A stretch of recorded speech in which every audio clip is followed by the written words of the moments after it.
हाँ, तो आज अपन आपकी पॉलिटिकल साइंस यानी कि राजनीति विज्ञान, जिस बुक का नाम है डेमोक्रेटिक पॉलिटिकल सेकंड एंड लोकतांत्रिक राजनीति 2, ठीक है। इसका चैप्टर नंबर 1 स्टार्ट करेंगे अपन। बहुत ही प्यारा सा चैप्टर है और ये आपको बहुत कुछ सिखाएगा। नाम है पावर शेयरिंग यानी कि सत्ता की साझेदारी, ठीक है। इस वर्ड का क्या मतलब, पहले तो ये समझो कि देश, जैसे हमारी कंट्री, हमारा देश भारत है, ठीक है। इस भारत के अंदर हमारी जो गवर्नमेंट है, चाहे वो सेंट्रल गवर्नमेंट हो चाहे स्टेट गवर्नमेंट हो, हर कोई गवर्नमेंट हर किसी जाति, हर किसी धर्म, हर किसी कैटेगरी, ST SC OBC, हर किसी जनरल, हर किसी कैटेगरी के लोगों को मंत्री बनाती है। मतलब उन सब के अंदर जो पावर शेयरिंग है, जो सत्ता की साझेदारी है, उसको अपनाया जाता है। उसे बोलते हैं सत्ता की साझेदारी। ये बहुत ज़रूरी है, ठीक है। ये क्यों है? क्योंकि आपको पता है हमारा देश इतना बड़ा देश है, इतनी बड़ी पॉपुलेशन है, इसमें हर धर्म के लोग, ठीक है, होते हैं। उन सब को अपन को क्या, हर भाषा बोलने वाले लोग हैं, उन सब को अपन को, हर संस्कृति को, हर भाषा को, हर धर्म को, हर चीज़ का ध्यान रखते हुए अपन उनका जो इनका अलग अलग रिप्रेजेंटेटिव हैं वो हमारी गवर्नमेंट के अंदर होते हैं। और हमारी सरकार इसका विशेष ध्यान रखती है और रखना भी चाहिए, क्योंकि फिर अगर ज़्यादा पॉपुलेशन जिसकी होगी फिर उस हिसाब से तो वो जीतेंगे, फिर उन्हीं की सरकार बनेगी, जो कि सही नहीं है। हमेशा कैटेगरी या फिर हमेशा ये चीज़ें जो होती है वो होनी चाहिए। ये खूब जगह ये होता भी है कि जैसे जहाँ पर भले ही माइनॉरिटी के अंदर कोई लोग हैं, मतलब अल्पसंख्यक जो लोग हैं, फिर भी वहाँ उनकी सीटें फिक्स कर देते हैं कि 3 या 4 सीटें इनकी होगी तो होगी। वहाँ पर उनके कैंडिडेट ही खड़े होते हैं, भले ही चाहे अदर जाति धर्म के लोग भले ही ज़्यादा क्यों ना हो। उससे क्या होता है कि पावर शेयरिंग सब में बराबर रहती है, ठीक है। वही चीज़ अपन इस चैप्टर के अंदर पढ़ेंगे। बहुत नॉलेजेबल चैप्टर है, क्योंकि ये चीज़ें अभी आपको सिखाई जा रही है। अभी से आप प्रिपेयर हो रहे हो कि क्या होती है पावर शेयरिंग, क्या है राजनीति, कैसे हमारी सरकारें चलती है, कैसे कैसे काम होता है। ये चीज़ें सीखने का मौका है। NCERT इसीलिए दी बेस्ट बुक होती है, बहुत अच्छा सिलेबस है। अब इसकी अपन बात करें अगर, तो सत्ता की साझेदारी अपन बात करेंगे इस आपके चैप्टर के अंदर। एक तो बेल्जियम, ठीक है, और एक बात करेंगे अपन श्रीलंका। 2 देश की इसके अंदर बहुत अच्छे से डिटेल दी हुई है, ठीक है। तो बेल्जियम और एक है श्रीलंका, ठीक है। 2 देशों की बात करेंगे और इन 2 देशों से आपको ये सीखने को मिलेगा कि इन 2 देशों के अंदर क्या क्या, कैसे कैसे लोग हैं, किस किस लैंग्वेज को बोलने वाले लोग हैं, और कैसे कैसे इनके बीच में कॉन्फ्लिक्ट होता है, कैसे विवाद होता है, क्या इनका सोल्यूशन होगा, वो बहुत ज़रूरी चीज़ है। मैं बात करूँ अगर बेल्जियम की, और एक बात फिर बता दूँ कि बहुत ज़्यादा थ्योरी है, लेकिन जो मैं चार्ट बनवा रहा हूँ, एक बड़ा सा अच्छा सा चार्ट बनाऊंगा लैंग्वेज का, इस चार्ट को अच्छे से ऐसे कैसा उतारना, पता नहीं कितने इक्वेशन तैयार हो जाएंगे उस छोटे से चार्ट से, ठीक है। बात करता हूँ बेल्जियम की। सबसे पहले अपन बात करेंगे बेल्जियम की। तो देखो, हर किसी देश की अपन मान लेते हैं कि 100% लैंग्वेज, तो 100% लोग, सॉरी, तो यहाँ है इसकी जातीय बनावट की अपन बात करते हैं। बनावट या बनावट बोल दो, चाहे जातीय बनावट या बनावट एक ही बात है, यानी कि एथेनिक कॉम्पोजिशन। तो इसकी मैं अगर बात करूं जातीय बनावट की, इस देश के अंदर कैसे कैसे लोग, कैसी कैसी भाषा वाले लोग रहते थे, तो ध्यान से समझना। 59% लोग जो है ना, 59% लोग फ्लेमिश इलाके में रहते थे। फ्लेमिश, पूरी बात को समझना, ये बेल्जियम के एक जगह का नाम है फ्लेमिश, ठीक है। इस फ्लेमिश इलाके के अंदर रहते थे और डच भाषा बोलते थे, डच भाषा, ठीक है, DUTCH, डच लैंग्वेज ये बोलते थे। ये कहाँ रहते थे? फ्लेमिश क्षेत्र, पूरा लिख लो। फ्लेमिश क्षेत्र का मतलब होता है फ्लेमिश रीजन, ठीक है, यानी कि फ्लेमिश क्षेत्र के अंदर रहते थे और डच लैंग्वेज बोलते थे 59%। बात आती है नेक्स्ट 40% लोग। 40% लोग ये फ्लेमिश इलाका, जैसे हमारे इंडिया के अंदर दिल्ली है, जयपुर है, ये अलग अलग सिटी, वैसी उसका भी एक जगह थी, ठीक है, फ्लेमिश। नेक्स्ट जो डच 2 भाषाओं वाले लोग हैं, फ्रेंच, वो रहते थे वेलोनिया में। दूसरा क्या है? वेलोनिया क्षेत्र, ठीक है, वेलोनिया क्षेत्र में रहते थे और फ्रेंच लैंग्वेज बोलते थे, फ्रेंच भाषा।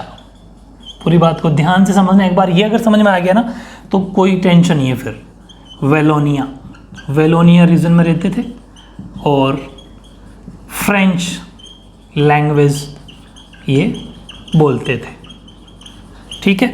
और पीछे बच गया 1% लोग। ये लोग कहीं पर भी पूरे देश में थोड़े थोड़े लोग रहते थे। ये जर्मन लैंग्वेज बोला करते थे, ठीक है, जर्मन भाषा। चलो ये बात समझ में आ गई होगी आपको। यानी कि अपन बेल्जियम की अगर बात करें तो बेल्जियम की 100% पॉपुलेशन, उसकी 59% फ्लेमिश क्षेत्र में रहती थी, डच भाषा का प्रयोग करती थी। 40% लोग वेलोनिया क्षेत्र में रहते हैं, फ्रेंच भाषा का प्रयोग करते हैं। 1% लोग जर्मन लैंग्वेज बोलने वाले, जो थोड़े थोड़े हर जगह रहते हैं, वो कोई टेंशन लेने की जरूरत नहीं, मोटा मोटी रेशियो बताया जाता है, वो अपन को याद करना है। ये 100% डेटा भी याद करना है, 59, 40 और 1 वैसे भी कोई मुश्किल नहीं है। फ्लेमिश क्षेत्र में डच भाषा, वेलोनिया क्षेत्र में फ्रेंच भाषा, फ्रेंच, और जर्मन लैंग्वेज, जर्मन भाषा 1%, ठीक है, ये बात है। अब एक चीज़ और है, जैसे हमारी हर किसी स्टेट की एक राजधानी होती है, हमारे देश की राजधानी दिल्ली है, जैसे न्यू दिल्ली अगर हमारे देश की नई दिल्ली राजधानी है, वैसे ही इसकी राजधानी थी ब्रुसेल्स, ब्रुसेल्स, ठीक है, ब्रुसेल्स इसकी राजधानी थी, ब्रुसेल्स, ठीक है। इस ब्रुसेल्स राजधानी के अंदर अलग मामला था थोड़ा सा, सिर्फ राजधानी के अंदर, जिसे हमारा पूरी बात को ध्यान से समझना है। और ये चार्ट समझ में आ गया ना, तो 7 से 8 क्वेश्चन तैयार होंगे, अभी बताऊंगा कैसे। आए हुए क्वेश्चन है सीधे सीधे। ब्रुसेल्स राजधानी है, बेल्जियम की कैपिटल है, क्या है, कैपिटल। ब्रुसेल्स राजधानी है, यानी कि कैपिटल है बेल्जियम की, राजधानी जिसका नाम ब्रुसेल्स। वहाँ पर मामला अलग है, ये देश का मामला है, देश में तो इस हिसाब से पूरे देश में ओवरऑल रेशियो देखा जाए तो ये, लेकिन सिर्फ और सिर्फ इस एक जगह की बात की जाए, ब्रुसेल्स की बात की जाए, तो 80-20 का रेशियो है।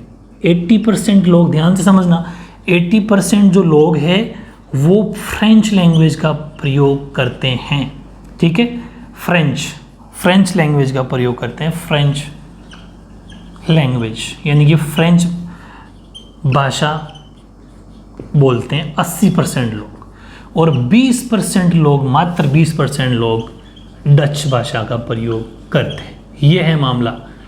यानी कि अगर अपन ओवरऑल देश की बात करें तब तो 59, 40 और 1% का रेशियो था, लेकिन सिर्फ और सिर्फ ब्रुसेल्स की बात की जाए तो मामला अलग है। 80% फ्रेंच लैंग्वेज बोलते हैं, 20% डच भाषा का प्रयोग करते हैं। अब सीधी सी बात है, जबकि ओवरऑल ये माइनॉरिटी के अंदर है वैसे देश के अंदर तो, लेकिन इस एक जगह की बात की जाए तो ये मेजॉरिटी के अंदर है।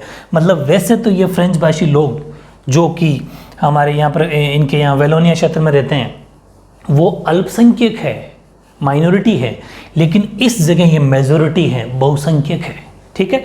ये भी आपको रेशो ध्यान रखना है। लेकिन ये भले ही पूरे देश के अंदर, मतलब बेल्जियम के अंदर कम संख्या में है, क्योंकि मात्र 40% ही है ये, जबकि वो 60% के करीब हैं, लेकिन इनसे ज़्यादा पावरफुल है ये कौन, फ्रेंच भाषी लोग। ये पैसे वाले लोग हैं, ये पैसे वाले लोग हैं इकोनॉमिक दृष्टि से, मतलब आर्थिक दृष्टि से, इकोनॉमिकली और एजुकेशन के हिसाब से, शिक्षा के हिसाब से बहुत ज़्यादा ये अच्छे हैं, बहुत अच्छे हैं, बहुत अच्छे पढ़े लिखे लोग हैं, पैसे वाले लोग हैं। सीधी सी बात है, जो पैसे वाले होंगे वो अच्छे ही होंगे। तो ये फ्रेंच लैंग्वेज होंगे। अच्छे का मतलब यहाँ पर वो नहीं है पैसे वाले लोग अच्छे होते हैं, पैसे वाले लोग का मतलब उनकी इकोनॉमिक दृष्टि यानी आर्थिक स्थिति और उनकी जो शिक्षा है, क्योंकि वो पैसा होगा तो अच्छे बड़े बड़े स्कूल में पढ़ा सकते हैं, जबकि जो पूर लोग होते हैं, जो कम पैसे वाले लोग होते हैं, वो उतनी अच्छी शिक्षा अपने बच्चों को नहीं दे पाते। तो वो सब कारण है जो अपन नॉर्मल अपन लाइफ में देखते भी हैं। इसी वजह से यहाँ के लोग थोड़े रिच हैं, मतलब पैसे वाले हैं और पढ़े लिखे ज़्यादा हैं।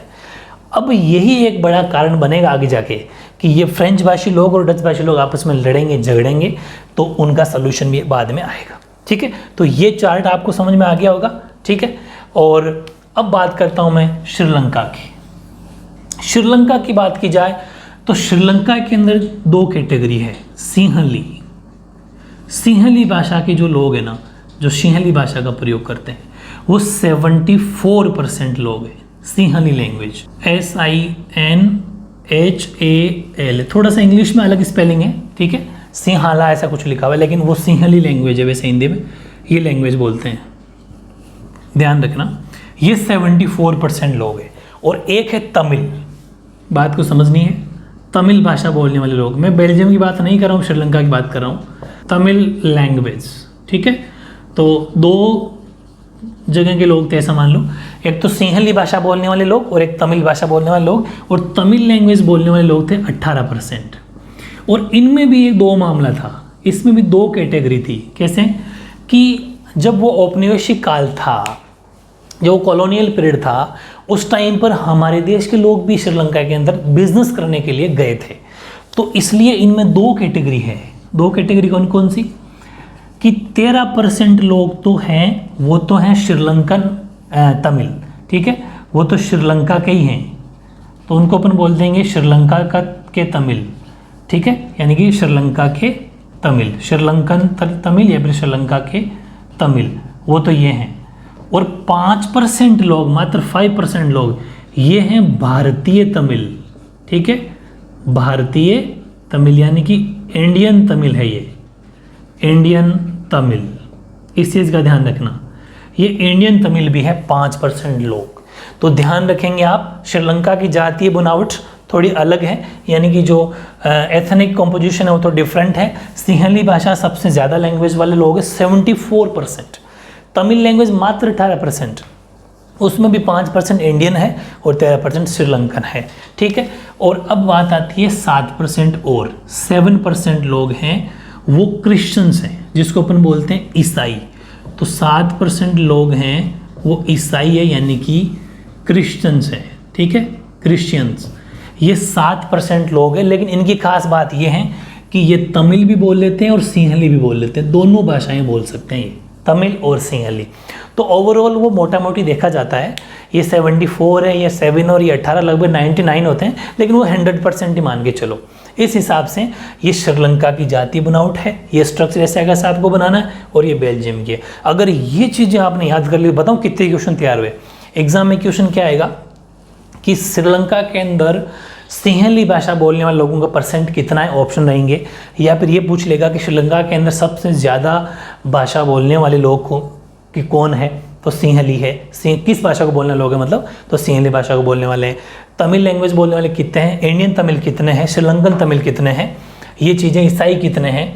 फिर ब्रुसेल्स में पूछ लेगा कि फ्लेमिश क्षेत्र में डच भाषी कितने हैं, फ्रेंच भाषी कितने हैं, जर्मन लैंग्वेज कितने हैं, कहाँ रहते हैं। ये सब बातें, इतना कॉन्फ्लिक्ट आपको अगर नजर आया होगा, अपने इंडिया में भी ऐसा ही है, बहुत जगह 28 स्टेट है, उसमें डिफरेंट लैंग्वेज बोली जाती है, डिफरेंट कल्चर है, लेकिन हमने सबको ध्यान में रखते हुए, हमारी सेंट्रल गवर्नमेंट के अंदर भी हर जगह से एक मंत्री है, 2 भी हो सकते हैं, 3 भी हो सकते हैं, सब जगह से। वैसे ही अब इन दोनों के बीच में, जैसे श्रीलंका के अंदर तमिल और सिंहली के बीच में विवाद होगा, सीधी सी बात होगा, डिस्प्यूट होगा, क्योंकि ये ज़्यादा संख्या में है, तो सीधी सी बात है, कुछ गड़बड़ करेंगे तो दोनों के बीच में लड़ाई होना तय है। और इन दोनों के बीच में फ्लेमिश डच भाषी और फ्रेंच भाषी के बीच में लड़ाई होगी, इनके भी मामला तय हैं। वो कैसे होगी, क्या सॉल्यूशन होंगे, वो अपने चैप्टर में पढ़ेंगे, और आपको बहुत कुछ सीखने को मिलेगा, कैसे गवर्नमेंट चलती है, कैसे कोई 2 कैटेगरी या 2 ग्रुप लड़ते हैं, झगड़ते हैं, तो गवर्नमेंट कैसे बैलेंस करती है, बहुत कुछ सीखने को मिलेगा, ठीक है, ओके।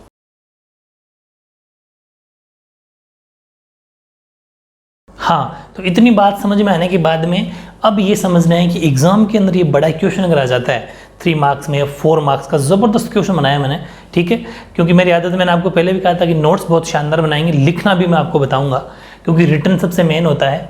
और ये क्वेश्चन है आपका, इसके अंदर पूरा बेल्जियम कॉन्फ्लिक्ट जो हुआ था, इनकी बेल्जियम के अंदर जो जो बातें हुई थी सारी इस क्वेश्चन मैंने लिख दी।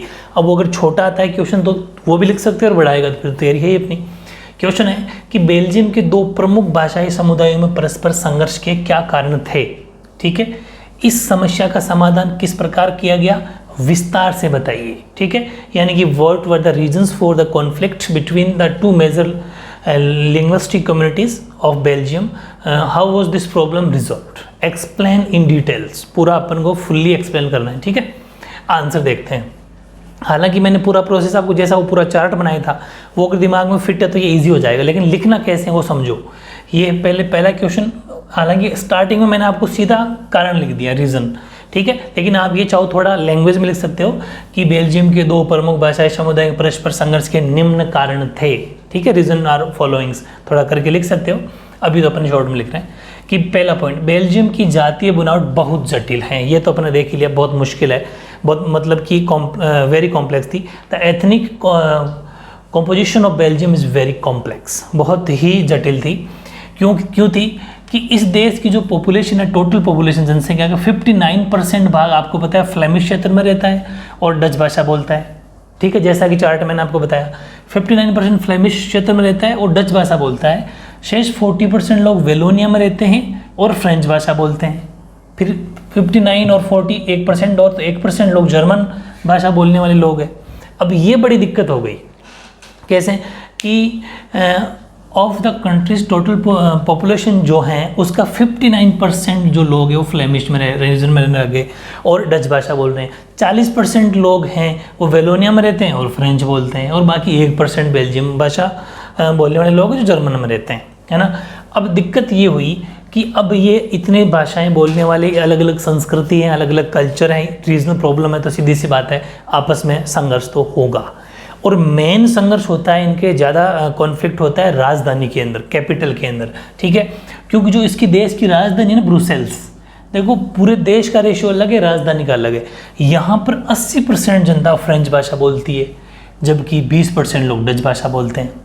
जबकि ऊपर ओवरऑल देश के अंदर 40% लोग ऐसे हैं जो फ्रेंच भाषा बोलते हैं, लेकिन राजधानी के अंदर अकेली सिर्फ कैपिटल में, जैसे मैं कह दूं कि राजस्थान की राजधानी जयपुर, ठीक है, ऐसे ही अपन तो उस राजधानी के अंदर मैं यूपी कह दूं लखनऊ, तो जो राजधानी है हरियाणा की चंडीगढ़, उस राजधानी के अंदर सपोज कह दिया कि 80% जनता बोलती है, और पूरे हरियाणा के अंदर अगर कह दिया कि वो 40% ही है, तो सीधी सी बात है जहाँ ज़्यादा होंगे वहाँ थोड़ा कॉन्फ्लिक्ट ज़्यादा होगा। तो ब्रुसेल्स के अंदर सबसे ज़्यादा प्रॉब्लम पैदा हो गई, क्योंकि 80% जनता एक ही लैंग्वेज बोलती है जिसका नाम है फ्रेंच। बाकी 20% ही लोग ऐसे हैं जो डच बोलते हैं। एक तो ये कारण। दूसरा कारण कि बेल्जियम के अंदर जो फ्रेंच भाषी लोग हैं वो अल्पसंख्यक है, सीधी सी बात है, अल्पसंख्यक है, माइनॉरिटीज़ के अंदर है। माइनॉरिटी में क्यों है? क्योंकि वो 40% ही लोग हैं। राजधानी के अंदर तो 80% है, लेकिन वैसे देश के अंदर 40% ही है। तो जो हालांकि वो माइनॉरिटी में है 40% है, लेकिन वो पैसे वाले लोग हैं, और जो पैसे वाले होंगे वो हर तरह से मजबूत होते हैं, शक्तिशाली होते हैं, पावरफुल होते हैं। सीधी सी बात है, पैसा है तो सब कुछ है, वो वाली चीज़ है। तो the minority French speaking community was relatively rich and powerful, ठीक है, वो पैसे वाले थे और अच्छे खासे शक्तिशाली भी थे, यही कारण है। This was resented by the Dutch speaking community who got the benefit of economic development and education much later. अब सीधी सी बात, अच्छा पैसा होगा तो अपने बच्चों को अच्छे खासे स्कूल में पढ़ाएंगे, और उनकी जो इकोनॉमिक मतलब जो आर्थिक स्थिति है उससे मजबूत होंगे, और अच्छे एजुकेशन लेवल अच्छा होगा उनका। ये बड़ा कारण ये भी था कि जो फ्रेंच भाषी लोग थे, हालांकि वो संख्या में कम थे, अल्पसंख्यक थे, माइनॉरिटी के अंदर थे, लेकिन वो ज़्यादा धनी और शक्तिशाली हैं। आर्थिक एवं शिक्षा के विकास के प्रश्न को लेकर डच भाषाई समूह के जो फ्रेंच भाषी समूह का विरोध किया।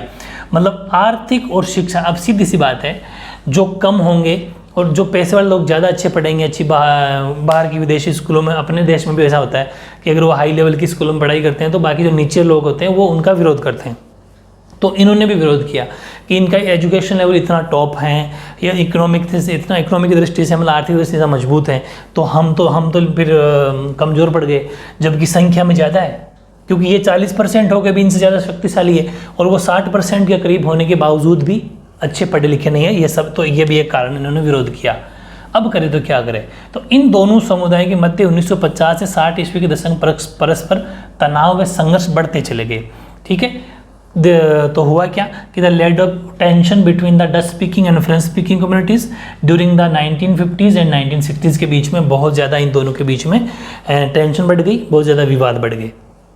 अब इस टेंशन, सबसे ज़्यादा टेंशन कहाँ बढ़ेगी बताओ? आप खुद दिमाग लगाओ कि जहाँ पर इनकी संख्या ज़्यादा है। सीधी सी बात है, ब्रुसेल्स के अंदर 80% लोग फ्रेंच भाषी हैं, जबकि पूरे देश में फ्रेंच भाषी अल्पसंख्यक है, माइनॉरिटी में है।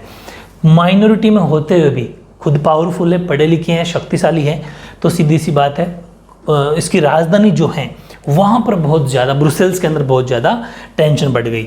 यानी कि देश की राजधानी ब्रुसेल्स में ये स्थिति और ज़्यादा गंभीर हो गई, ठीक है। The tension between the to communities was more acute in Brussels. ये दो मेजर कारण थे, एक तो अलग अलग भाषाओं का बोलना, एक इनका मजबूत होना, पैसे वाले होना, दो कारण हैं। अब इनका सल्यूशन क्या हो? जो सोल्यूशन ऑफ दिस टेंशंस, यानी कि इस समस्या का समाधान कैसे किया जाए, ऐसे कैसे नोट्स आपको बनाने हैं, बिल्कुल हेडिंग लगा लगा के, ठीक है। तो अब करें क्या? तो वहाँ की जो सरकार थी, जो बेल्जियम के जो लीडर्स थे, उन्होंने एक काम किया कि बेल्जियम के नेताओं ने जो दो भाषी समुदाय हैं, एक तो डच भाषी है, एक फ्रेंच भाषी है, ठीक है, इन दो भाषी समुदायों के मध्य जो संघर्ष बढ़ रहा था, उनके समाधान हेतु पहले तो उन्होंने एकता के यानी कि यूनिटी के प्रयास किए कि भाई कैसे करके आप एक रहो, ऐसी कोई बात नहीं यार एक ही कंट्री के लोग हो, ऐसा क्या करते हो, हर कोई ऐसा ही करता है, सीधी सी बात है।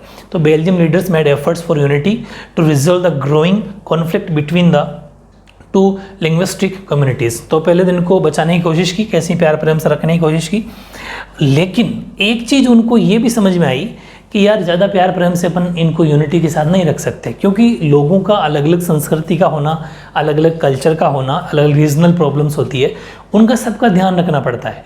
तो फिर नेताओं को भी ये बात समझ में आई क्या कि उनकी जो क्षेत्रीय अंतर है और जो सांस्कृतिक विविधता है, इसको उन नेताओं ने स्वीकार किया तथा इस संबंध में 1970 से लेकर 1993 के बीच में संविधान में यानी कॉन्स्टिट्यूशन के अंदर 4 महत्वपूर्ण अमेंडमेंट यानी संशोधन किए, जो अपन नीचे पढ़ेंगे। यानी कि वहाँ के लीडर्स को ये समझ में आ गई कि अपन इनको ऐसे तो नहीं रख सकते, हमारे कॉन्स्टिट्यूशन के अंदर, संविधान के अंदर एक ऐसा चेंज करना पड़ेगा कि संख्या में ज़्यादा कम भले ही लोग हो, लेकिन एक जैसे लेवल बराबर हो। जैसे ऐसा मान लो कि हमारे देश के अंदर हमारी जो गवर्नमेंट बनती है ना, वो चाहे किसी भी स्टेट की बनो, चाहे किसी भी राज्य की सरकार बनो, जैसे केंद्र सरकार बनती है, राज्यों के अंदर राज्य सरकार बनती है, ठीक है, central government and state government, हमेशा हर जाति धर्म के लोगों को बराबर प्रतिनिधित्व यानी कि बराबर इनको रिप्रेजेंटेटिव उनके होते हैं। जैसे कि ST SC से भी लिया जाता है, OBC से भी लिया जाता है, जनरल से भी लिया जाता है, महिलाओं में भी लिया जाता है, और भी खूब सारे ऐसे वर्ग के हर कैटेगरी से लोगों को मंत्री बनाया जाता है, ताकि हमारे देश के अंदर बैलेंस बना रहे। हमेशा ही हर पॉलिटिकल पार्टी ऐसा करती है, हर देश या राज्य में ऐसा होता है, ठीक है। वैसा के वैसा इन्होंने सोचा कि एक काम करते हैं, ये संख्या में भले ही कम ज़्यादा हो, अपन हमारे देश के अंदर जो कैबिनेट है, जो सेंट्रल गवर्नमेंट है, उसके अंदर जितने भी मंत्री होंगे वो बराबर होंगे। डच भाषी भी बराबर होंगे, जो डच लैंग्वेज बोलते हैं, और जो फ्रेंच लैंग्वेज बोलते हैं, वो बराबर लैंग्वेज के मंत्री या मिनिस्टर होने चाहिए। ऑटोमेटिक कुछ लोगों का प्यार प्रेम हो जाएगा। बिल्कुल, ये 4 संशोधन किए। क्या किए इन्होंने कि हाँ, यहाँ से अपन पढ़ेंगे, he accepted the regional differences between cultural diversity and in the regards between 1970 and 1933 4 important amendments in the constitution and implemented in the following system। और 4 जो अमेंडमेंट किए 1970 से लेकर 1933 के बीच में। टाइम पीरियड भी जरूर लिखना, जितनी कोशिश हो एग्जाम के अंदर टाइम पीरियड याद रखना। अगर नहीं याद होता हो तो गलत मत लिखना, वो तो मैं आपको स्टार्टिंग से कह रहा हूँ कि एग्जाम जैसे आप कोई क्वेश्चन आंसर लिखते हो, अगर ये ईयर ना याद रहे तो छोड़ दिया करो, लेकिन कोशिश करना कि याद रह जाए। 1970 से लेके 1993, ये यहाँ पर 93 कर लेना, 1993 के बीच में जो जो चेंजेज हुए वो देखो। पहला तो इन्होंने ये करा कि संविधान में इस बात का स्पष्ट प्रावधान किया कि केंद्रीय सरकार में डच और फ्रेंच भाषी मंत्रियों की संख्या समान रहेगी। बात समझ में आ गई आपके? बहुत ज़रूरी है। Constitution prescribes that the numbers of Dutch and French speaking ministers shall be equal in the central government, ठीक है। Some special laws require the support of majority of number from each linguistic group।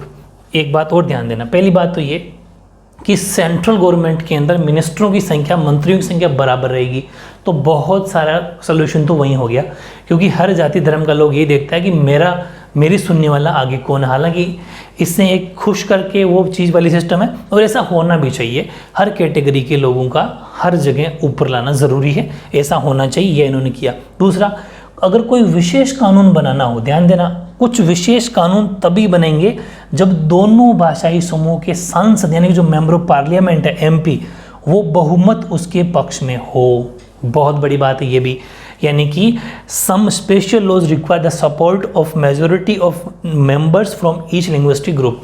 यानी कि अगर कोई special कानून बनाना हो, कोई विशेष कानून बनाना हो, स्पेशल लॉ बनाना हो, तो ऐसा नहीं है कि इनकी मंत्रियों की संख्या इतनी है तो बन जाएगा। लेकिन अब कोई भी कानून बनेगा तो दोनों की सहमति होगी, डच भाषियों की भी और फ्रेंच भाषी की, जिसका ज़्यादा मेजोरिटी होगा।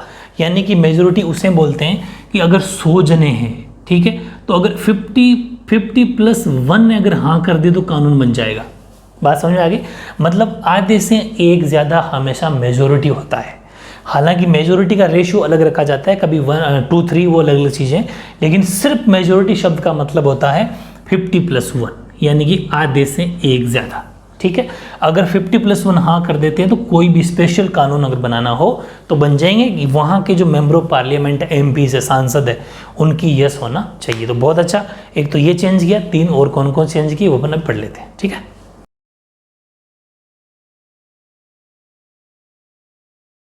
अब देखो इसी का सेकंड पॉइंट अगला। वैसे तो आपको ओवरऑल वो चार्ट वाली बात समझ में आ गई तो ये बहुत इजी चीज़ें हैं, लेकिन कैसे लिखना वो तरीका बता रहा हूँ कि many powers of central government have been given to state government of the 2 regions of the country. मतलब कि बहुत सारी जो पावर थी, जो केंद्र सरकार की अनेक शक्तियाँ देश के 2 इलाकों की क्षेत्रीय सरकारों को सुपुर्द कर दी। दिमाग में आ रहा है आपकी बात कि 2 इलाके कौन से, डच भाषी और फ्रेंच भाषी, ठीक है। दोनों लैंग्वेज के जहाँ जहाँ लोग रहते हैं वहाँ पर डिवाइडेशन कर दिया अपने सरकार का, ठीक है। इसका मतलब यानी ये हुआ कि राज्य सरकारें केंद्र सरकार के अधीन नहीं है, यानी कि the state government are not subordinate to the central government. Not subordinate यानी कि उसके अधीन नहीं है। ये एज लाइक हमारा देश जैसे इंडिया हमारे यहाँ पर 28 स्टेट, चाहे पंजाब हो, चाहे हरियाणा हो, चाहे राजस्थान हो, चाहे यूपी हो, चाहे बिहार हो, सब। तो जैसे राजस्थान की बात करूं तो राजस्थान सरकार एक सेपरेट सरकार है, यूपी सरकार एक सेपरेट सरकार है, वो केंद्र के अधीन नहीं है कुछ मामलों को छोड़ के। कुछ मामले हमारे जो स्टेट गवर्नमेंट के होते हैं वो सेंट्रल गवर्नमेंट के अंडर में आते हैं, वो बातें माननी भी पड़ती है। आगे बताऊंगा मैं आपको कि जब स्टेट गवर्नमेंट नहीं बात मानती सेंट्रल गवर्नमेंट की तो एक कुछ अलग नियम कायदे होते हैं जिनके साथ उनको कार्रवाई की जा सकती है, वहाँ पर राष्ट्रपति शासन लगाया जा सकता है। आगे बताऊँगा बातें, लेकिन हाँ मोस्टली हर स्टेट अपना सेपरेट होता है, अलग सरकार होती है, अलग नियम कायदे होते हैं, वो उसके सबऑर्डिनेट नहीं होता। वैसा के वैसा इन्होंने किया तो बहुत अच्छा काम कर दिया, लड़ाई मिट गई। यानी कि जो फ्रेंच भाषी थे और डच भाषी थे उनको अलग अलग गवर्नमेंट दे दी और अलग अलग रीजन में उनको अलग अलग स्टेट बना के वहाँ पर सेपरेट सरकारें बना दी जो उनके अधीन नहीं है अब सेंट्रल गवर्नमेंट के। फिर मेन चीज़ आई ब्रुसेल्स की, ठीक है। ब्रुसेल्स का मतलब जो राजधानी थी जहाँ पर 80% लोग थे फ्रेंच भाषी, तो उस ब्रुसेल्स का सबसे ज़्यादा दिक्कत थी, कॉम्प्लीट था। तो ब्रुसेल्स में अलग सरकार है और इसमें दोनों समुदायों का समान प्रतिनिधित्व है। बहुत बड़ी बात लिखी हुई है यहाँ पर, सोचो 80-20 का रेशियो था, 80 फ्रेंच भाषी 20 डच भाषी, कहाँ पर, ब्रुसेल्स में। लेकिन फिर भी वहाँ की सरकार तो अलग है, ब्रुसेल्स कैपिटल है और राजधानी है, लेकिन वहाँ पर बराबर प्रतिनिधित्व रखा गया चाहे भाषा कितनी भी हो रही। यही है सबसे अच्छी बात कि हालांकि लोग 20% थे या 80% थे, लेकिन रेशियो बराबर बिठाया गया कि अगर 10 मंत्री हैं तो 5 इनके तो 5 इनके, लड़ाई खत्म, ठीक है। ये बहुत बड़ी बात बताई। Brussels has a separate government in which both the communities has equal representation, ठीक है। उनका रिप्रेजेंटेशन कैसा था, इक्वल था, प्रतिनिधित्व समान था।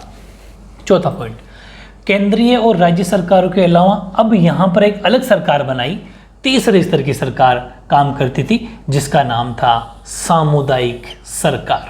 बहुत इंपॉर्टेंट चीज़ है ये। Apart from the central and state government, केंद्र सरकार और राज्य सरकार के अलावा there is a third kind of government, एक तीसरी सरकार काम करती थी जिसका नाम था द कम्युनिटी गवर्नमेंट, यानी कि सामुदायिक सरकार। अब ये सामुदायिक सरकार क्या होती है, यही आपको एक बात समझनी है। सामुदायिक जैसा नाम है कम्युनिटी, तो यानी कि किसी एक समुदाय की सरकार, किसी एक कम्युनिटी की सरकार, चाहे वो डच भाषी की हो, चाहे फ्रेंच भाषी की हो, चाहे जर्मन 1% है फिर भी जर्मन की हो। क्यों, ये सरकारों का क्या फ़ायदा होता है कि ये अपने वहाँ पर जैसे कम्युनिटी, जो भी कम्युनिटी होती है उनका हमेशा उनकी कल्चर का, यानी उनकी संस्कृति का, उनके पहनावे का, उनकी भाषा का, सबका ध्यान रखते हैं। और छोटी छोटी जगह बन जाती, जैसे कह दिया कि 5000 लोग फ्रेंच भाषी, तो 5000 लोगों की भी एक सामुदायिक सरकार हो जाएगी। वो फ्रेंच भाषी लोग मिलकर अपने एक समुदाय की सरकार चुन लेंगे, जो भी दिक्कत होगी उसको बताएंगे, वो आगे सरकार के मंत्रियों को बताएंगे और मंत्री जो भी है सोल्यूशन कर देंगे, ठीक है। तो ये बहुत अच्छी बात कर दी। अब तो कोई कॉन्फ्लिक्ट रहा ही नहीं, जड़ से कहते हैं दिक्कत सोल्व हो जाएगी अब तो, क्योंकि अब जर्मन लोग कितने हैं, ओनली फॉर 1% है, 1% है, तो उनके लिए तो फिर सरकार तो कभी होनी नहीं है, क्योंकि 1% लोग होंगे तो क्या। लेकिन कम्युनिटी गवर्नमेंट उनकी बन सकती है। सपोज वो कहीं पर भी 1000 जने भी है ना, तो कोई बात नहीं, कम्युनिटी गवर्नमेंट बन जाएगी। हालांकि जो ये बेल्जियम है ना, वो हमारे हरियाणा से भी छोटा है। एक रेशो दिखाया गया है कि हमारा जो हरियाणा राज्य है, हरियाणा जो स्टेट है, उससे भी छोटा देश है, लेकिन वो कोई नॉलेजेबल बात है, वो कोई बड़ी क्वेश्चन एग्जाम नहीं आता वहाँ से, लेकिन हरियाणा से छोटा सा देश है ये, इसलिए ये चीज़ें भी आपको थोड़ी बहुत ध्यान में रखनी है। बहुत इंपॉर्टेंट चीज़ है। थर्ड, कम्युनिटी गवर्नमेंट बना दी। इस सरकार की क्या खास बात है कि इस सरकार का चुनाव एक ही भाषा बोलने वाले लोग करते हैं, और यानी कि community government is elected by people belonging on one language community, चाहे डच हो, चाहे फ्रेंच हो, चाहे वो जर्मन स्पीकिंग हो, no matter where they live, कोई मैटर नहीं करता कि वो कहाँ रहते हैं, जहाँ कहीं भी रहते हैं अपने 5-6 हज़ार, 4 हज़ार, 2 हज़ार इकट्ठे होकर सरकार बना सकते हैं, क्योंकि वो उनकी कम्युनिटी की है। ध्यान रखना, मैंने आपको बता दी बात पूरी कि डच, फ्रेंच और जर्मन जो बोलने वाले लोग हैं, उस समुदायों के लोग, चाहे वे जहाँ भी रहते हो, वो इस सरकार को बना सकते हैं।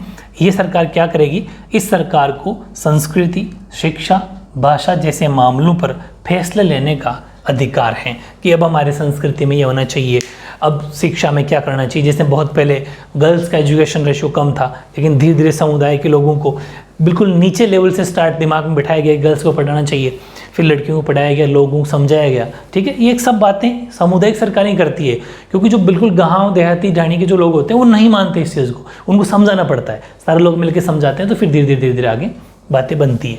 तो this government has the power regarding cultural, educational, language related issues, ये सारे इशू उठाते हैं और आगे अपनी गवर्नमेंट जो भी होती है उनको बताते हैं। ठीक है, ओके। फिर मैंने थोड़े से 2 क्वेश्चन और ले लिए हैं इससे रिलेटेड, ये वो कि विच कंट्रीज बॉर्डर बेल्जियम। ठीक है, आज अपने बेल्जियम की बात करी है। ऐसा ही क्वेश्चन श्रीलंका के क्यों लूँगा कि श्रीलंका में क्या कॉन्फ्लिक्ट था, बहुत ही शानदार। सारी कुछ इस एक ही क्वेश्चन में आपके सारे डाउट क्लियर हो गए होंगे अगर आपने ढंग से पढ़ा है, मेरे साथ में नोट्स बनाए तो। विच कंट्रीज बॉर्डर बेल्जियम, तो बेल्जियम है ना, उसका जो बॉर्डर है, हालांकि आपकी बुक में लिखा होता है इसलिए लिख लिया, वैसे कोई खास इंपॉर्टेंट नहीं है, लेकिन 1 मार्क्स में आ सकता है कि बेल्जियम की सीमाएं किन किन देशों से लगती है। तो फ्रांस से लगती है, नीदरलैंड से लगती है, जर्मनी से लगती है और लक्समबर्ग से लगती है, यानी कि लक्सबर्ग बोलते हैं हिंदी में। फ्रांस, नीदरलैंड, जर्मनी और लक्सबर्ग से बेल्जियम की बाउंड्री या बेल्जियम की सीमाएं लगती है। Last question, Belgium is a country in which continent, जो बेल्जियम देश है वो किस महाद्वीप के अंदर आता है। स्टार्टिंग में लिखा हुआ है बिल्कुल आपकी बुक में, यूरोप महाद्वीप के अंदर बेल्जियम आता है, यानी कि यूरोप का एक छोटा सा देश है। बेल्जियम किस महाद्वीप के अंदर आता है, यूरोप महाद्वीप का। मैंने कहा था नोट्स ऐसे बनाऊंगा कि सिंगल क्वेश्चन किसी भी लाइन से नहीं छूट सकता, ये मेरी गारंटी है। बस जैसा मैं कहूँ वैसा करते रहना है, बहुत अच्छे से मेरे साथ के साथ नोट्स बनाना है, जो भी टेस्ट होंगे वो टेस्ट देना है। इस लेवल की तैयारी हो जाएगी आपकी एक दिन कि सब कुछ इन नोट्स के अंदर से ही आएगा, चाहे कितना भी डीप पेपर आ जाए, चाहे 1 मार्क्स का आए, चाहे फिल इन द ब्लैंक्स का आए, चाहे वो 2 मार्क्स का आए, चाहे कैसा भी ऑब्जेक्टिव आए, चाहे बड़ा लॉन्ग क्वेश्चन आए, सब कुछ इन नोट्स के अंदर से ही आएगा, क्योंकि अपन ने कुछ छोड़ा ही नहीं। एनसीईआरटी की जड़ खोद देंगे अपन। ठीक है, बहुत अच्छे से मेहनत करनी है, रेगुलर स्टडी करो, रोज़ रिवाइज करते रहना। ठीक है, ओके।